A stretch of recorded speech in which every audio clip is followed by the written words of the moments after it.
Good morning, everyone. I want to talk about how I did my rear brake caliper setup. I got some caliper brackets from Scott at SPD Speed Shop, and I had to do a little bit of customizing to them to get it to work perfectly.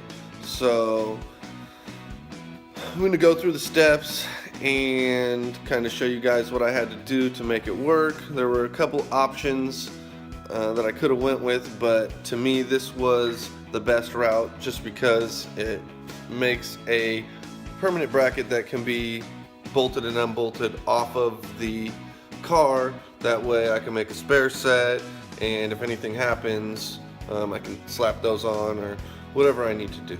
But I didn't want to weld any brackets to the Weissfab knuckles in case something happened. Even if I damaged the knuckle and had to switch the brake brackets over, this would allow me to do so. Let me know what you think, whether I should keep doing these little videos or give it up and just stick farming goats and raising chickens. So I wanted to talk about how I did the dual caliper brackets for my 240 with a Weissfab rear setup. I went ahead with the SPD Motorsports brackets that Scott makes.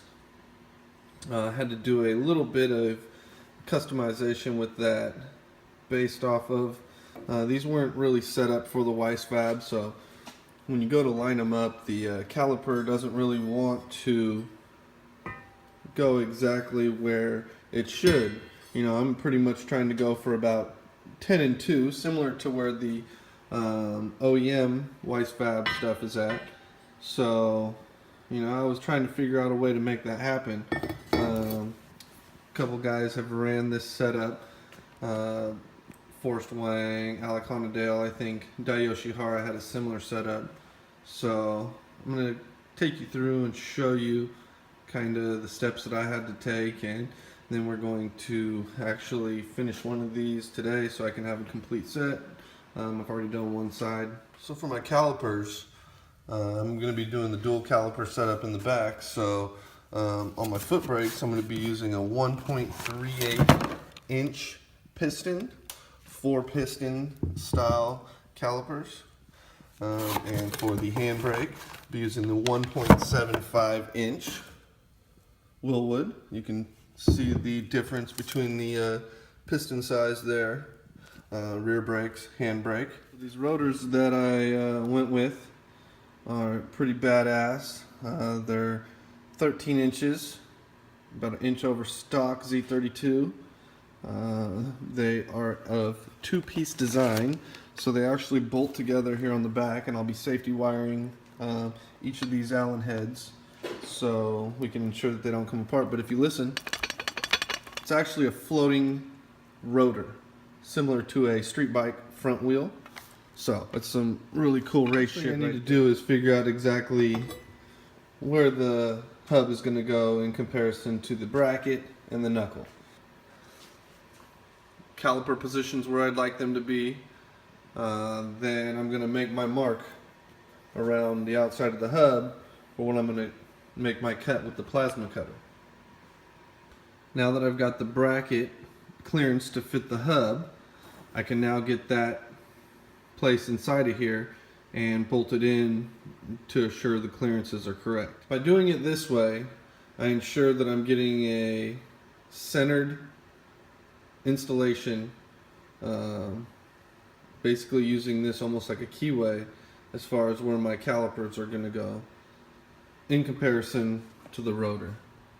So now that I've got the hub bolted up to the knuckle and the plate is clearanced in between, I can now start figuring out where to put my interlinking brackets that are going to attach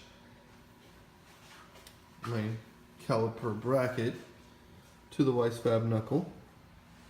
So right now I've got my pieces rough cut out, and now I'm kind of marking up where I'm going to be trimming those plates to get them to fit tight and to be be able to start welding them. You can see where I've got it written in black. That's where I'll be clearancing to just make it look better. Give me some clearance for the new calipers. And yeah, next step will be to get these tacked on there after I clearance these and get them cleaned up. And then just double check, and then we'll get some welding going. Now that I got the bracket cleaned up, I get it reinstalled in between the knuckle and the caliper bracket. I'll get it tacked in there. Now that I've got all the pieces prepped, I'm going to put it all back together. Get some tacks on there, pull it back apart, finish welding it, and then on to the next step.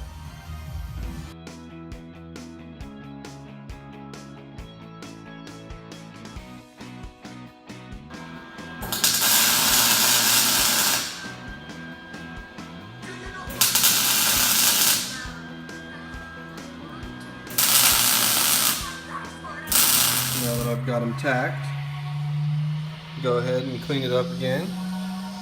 Make sure all my surfaces are nice and exposed. Okay, so now that I've got the brackets welded to the brackets, now it's time to get these pilot holes drilled in the stock wipes fab location, so I can then weld my studs through the plate that will then push back through the knuckle and allow me to unbolt this bracket at any time I need to. So now that I've got my holes, got a couple bolts in there as guides, I'm going to take my studs, I'm going to weld them from up underneath, right there on the top. So then basically it'll bolt straight through from the bracket down into the knuckle.